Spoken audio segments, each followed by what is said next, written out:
In today's video, I'm going to teach you how to navigate and utilize the accountstax.intuit.com platform, an intuitive space designed to manage your Intuit account efficiently.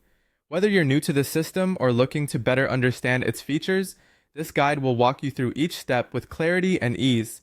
To begin, open your web browser and head over to the accountstax.intuit.com page.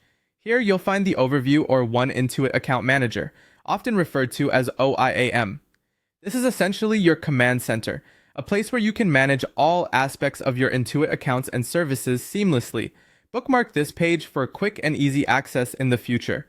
Once you're on the overview page, take a moment to get comfortable with the layout. Now look for the feedback section. You'll want to click on it to proceed. This is the area where Intuit allows you to communicate your thoughts directly. Sharing your experience can help them improve and customize features to better serve users like yourself. After opening the feedback section, find and click on Share Your Thoughts.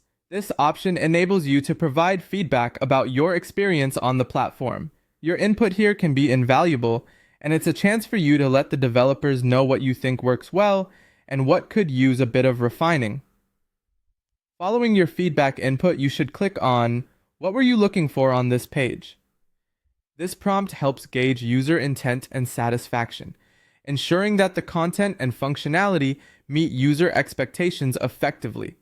Answering this can help Intuit fine-tune the system to better match user needs. Next, observe the page loaded indicator. Clicking on this provides insight into how long content takes to appear, ensuring